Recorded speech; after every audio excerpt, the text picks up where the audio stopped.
A pleasure to meet y'all at last, and welcome back to Survival of No Limits.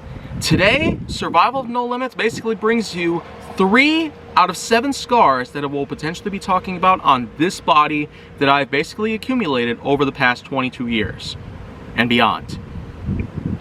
So, of all scars that I will in fact be able to show off, I've talked about the one on my left knee, I've talked about the one here on my right elbow, but now's the time where I go ahead and talk about my left wrist.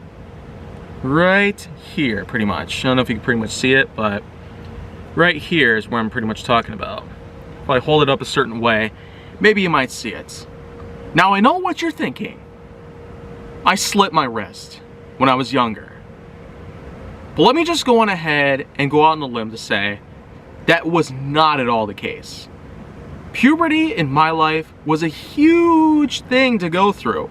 A number of phases I could have potentially had a lot of trouble dealing with all the time, but the truth is, I've been out of puberty since I was 19. I've been out of it completely. This is the time where my brain is developed. I'm fully conscious, alert, aware of my actions, and understanding of the consequences that if I were to continue this sort of childish behavior, I could potentially get locked away or even sentenced to the electric chair, or worse. So the thing is, this scar was not from slitting it. It was in fact from a whole different sort of thing. But yet, it did have something to do with a sharp object. To be fair, it seems to work both ways, and I feel like that everybody wins. So I did naturally end up slicing my wrist. But it was not at all from an intentional, but it was instead from a sharp piece of a rusty fence. At one point in time, in 2013, it was a time where we had a lot of things going on in our lives. It was not at all that good of a year, but it was a huge time for music to pretty much evolve, and it was also the birth of modern day EDM. Electronic dance music in the early to mid 2010s was so influential, so popular, that who even thought somehow today it would not at all become as good?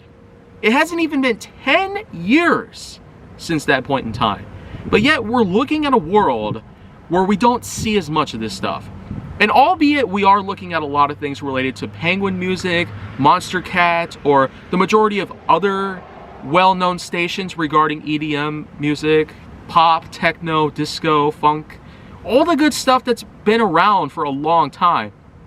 Of course, if I would love to see more rock and roll, bands like Weezer, Bush, Plain White T's, All American Rejects, Anne Berlin, All Time Low, Death Cab for Cutie, all that good stuff. If I were to see more of that kind of stuff be a much more broader spectrum than it has been over the past 20 years, then it would be even better the way I see it.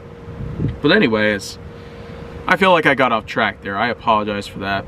This right here was because of a sharp part of a rusty fence. It was a time where I had not known exactly what I was trying to do, where I was going, or how well my attention span was. This right here came by after a contact with the fence, pretty much left my wrist bleeding slightly. And how I still have this scar right here, it wasn't even that deep of a cut. But man, I guess it really is no wonder why every time someone goes to slit their wrist, then it's a potential death threat to themselves. A huge death threat. But by all means, I'm not necessarily hoping to condone the sort of natural mutilation that happens to oneself, because it's a horrible thing to do to you. Even when you're in puberty, you have no idea what's happening. There's a lot more better ways to deal with this kind of stuff, to deal with stress, to deal with hormones, to deal with everything that's happened in your lifetime. There's way better ways to do that than to grab a knife and simply just do yourself in. But above all that, I will say right now, this was another pretty bad accident that probably could have been fatal.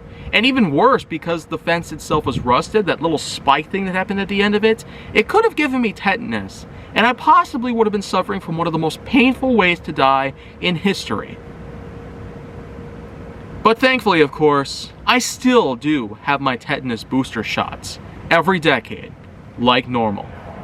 But in all seriousness, this still was a pretty gritty way to possibly get myself injured and now have a scar to be able to hold in every single memory right here that'll forever be burned into my hippocampus. As gigantic as it may be, as huge of a capacity as it might have compared to an ordinary person being at least 4 times the capacity of someone's, well, hippocampus at average size, this is still a pretty horrible situation to be in. The combination of slitting your wrist, possibly having tetanus, possibly having a bone-jarring thing happen to you is still terrifying and devastating. But thankfully, I'm still fully functional. Nice, alert, calm, conscious, and determined.